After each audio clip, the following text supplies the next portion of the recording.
માત્ર 2% કમિશન ખાતર આખું શહેર બાણમાં લીધું। 100 કરોડનું ફંડ લઈને 1000 કરોડની નુકસાની કરાવતી ભાજપ સરકાર એક બાજુ 175 બસો ધૂળ ખાય છે અને બીજી બાજુ શહેરના હજારો મુસાફરો રોજ ધક્કામુક્કીમાં મુસાફરી કરવા મજબૂર બન્યા છે તેવું મહેશ અણઘરે જણાવ્યું હતું। આમ આદમી પાર્ટીના કોર્પોરેટર મહેશભાઈ અણઘરે આજે કોસાડ આવાસ સ્થિત આવેલ બસ ડેપોની મુલાકાત લેતા માલુમ પડ્યું કે સુરત શહેરની જીવાદોરી સમાન 175 બીઆરટીએસ બસો ડેપોમાં ધૂળ ખાય છે। એનું કોઈ ધણીધોરી જ ન હોય અને પાલિકાએ રજળતી હાલતમાં છોડીને ભૂલી ગયા હોય તેવો ઘાટ સર્જવા પામ્યો છે।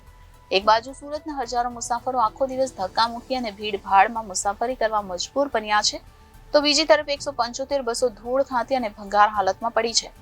મહેશભાઈ અણઘરે આ બાબતે વધુમાં જણાવ્યું હતું કે પાલિકાના અધિકારીને જાણ કરતા જવાબ મળ્યો છે કે 40 બસ બંધ હાલતમાં છે, જ્યારે હંસા ટ્રાવેલ્સના ડેપો પર પરિસ્થિતિ જુદી જ બતાવે છે, જે શંકા ઉપજાવે છે।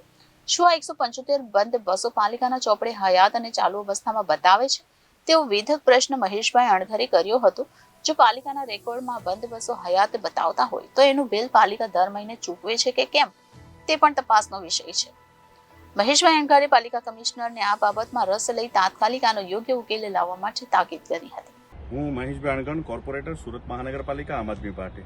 અત્યારે કોસાડ આવાસ ખાતે જે પરિસ્થિતિ છે, જે હંસા ટ્રાવેલ્સ કરીને કોઈ એજન્સી છે, માર્કો પોલોની તમામ બસો છે, આ ડેપો પર 175 કરતાં પણ વધારે બસો એકદમ જર્જરિત ખંડેર હાલતની અંદર કહી શકાય કે એ બધી બસો પડી છે। અને આના કારણે મુખ્ય પ્રોબ્લેમ એ થયો છે કે શહેરની અંદર હાલમાં જેટલા પણ રૂટ શરૂ છે એ રૂટની અંદર લોકોને ખીચોખીચ ભરાઈને જવું પડે છે। આવી પરિસ્થિતિ છે ત્યારે ખાસ ધ્યાન એ છે કે આટલી બધી બસો બંધ હોવા છતાં પણ શા માટે કોઈનું ધ્યાન નથી? આ પરિસ્થિતિ પાછળનું શું જવાબદાર કારણ હોઈ શકે છે? કેમ તંત્રને આ બાબતે કોઈ ધ્યાન દોરાતું નથી? તાત્કાલિક ધોરણે આ તમામ બસોને શરૂ કરવામાં આવે અને જે પણ કોઈ આની અંદર અધિકારી જો કોઈ એનું ધ્યાન બંધ હોય, આ અધિકારી દ્વારા એવું કહેવામાં આવ્યું છે કે 40 બસો હાલમાં બંધ છે, પરંતુ 175 બસ અત્યારે અહીંયા આ કન્ડિશનની અંદર હાલતમાં હોય તો આની પાછળ જવાબદાર કોણ છે અને શા માટે થઈને આ બંધ હોવાને કારણે જે પાલિકાને નુકસાન થાય છે તેમ છતાં પણ કેમ સહન કરી રહી છે? કમિશનરશ્રી તાત્કાલિક ધોરણે આ બાબતે તપાસ કરે એવી આશા સાથે જય હિન્દ। Reporter Arvind Rathod, Janadesh news, Surat.